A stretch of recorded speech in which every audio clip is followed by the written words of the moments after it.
11, c'est un écart considérable. Tout à fait, oui, c'était cette difficulté de passer en numéro 1. Ouais, alors, il était numéro 1 et c'était son premier cross indoor. Donc, il y avait à se familiariser, à sauter à l'intérieur d'une carrière. Le cheval était un petit peu émotif. Il a eu parfois des problèmes de contrôle, ce qui a fait perdre beaucoup de temps et ce qui fait ce score très éloigné. Alors que ne croyez pas qu'il s'agisse ici d'un championnat de France, puisque nous allons accueillir donc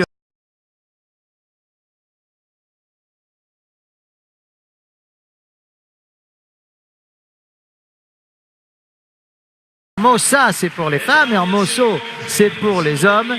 Voyons si donc Albert Hermoso, qui a l'air très concentré ici, très concentré, va pouvoir peut-être prendre la tête au classement provisoire. Tout à fait. Alors c'est un ami, il est basé en Espagne, il concourt beaucoup sur des compétitions internationales en France.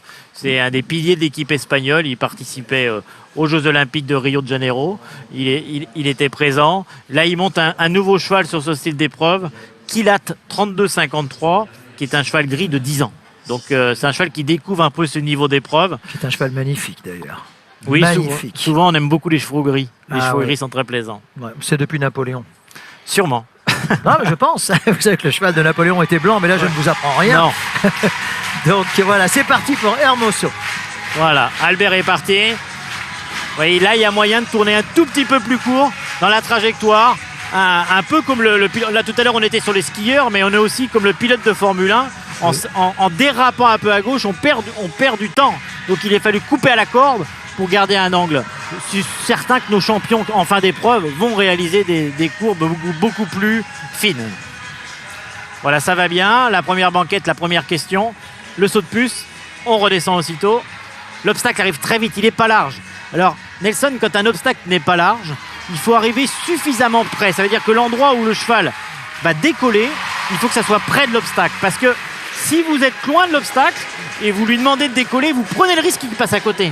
Vous comprenez? C'est une très bonne explication, bien sûr. Voilà, s'il est prêt, vous pouvez bien garder le contrôle et bien garder le contrôle où il va sauter. Si vous l'éloignez, il prend le risque de se jeter à côté. Ce que vous êtes en train de dire finalement, Michel, c'est qu'à la limite, c'est plus difficile.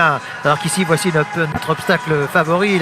Sans toucher le fanion. Voilà.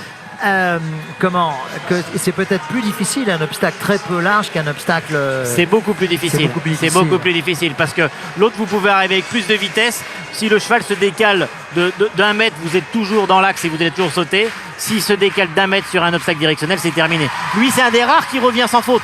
Il n'a pas encore fait tomber de barre qui tombe. Et ça va bien, hein. Ça va très très bien. Ça va très très bien. Alors je ne sais pas, dans le chronomètre, c'est encore un peu tôt pour dire. Je pense qu'il est un petit peu lent, mais il n'a pas de faute. Mais il n'a pas de faute pour l'instant. Donc il pourrait s'emparer de la tête. Voilà, il ne faut pas lâcher. Là, il repart. Attention, parce que celui-là est difficile. Il arrive vite. Faut contrôler. Ça passe. La grande galopade. Là, il faut renvoyer. Tout à l'heure, on est beaucoup plus vite que ça tout à l'heure. Non, il est plus lent. Il est plus lent. Il est plus lent que Fer, ça c'est une certitude, mais il n'a pas de faute. Non, et il tourne plus court là. Il a tourné devant. Là, faut sauter. Là, pas trop de vitesse, parce que là, faut contrôler la pointe, parce que le cheval commence à être fatigué, à la tête un peu plus basse, et c'est plus difficile à contrôler un cheval qui a la tête un petit peu plus basse. Le chronomètre, 130 secondes. Allez, faut terminer. Allez, Albert, faut tout donner sur la fin là.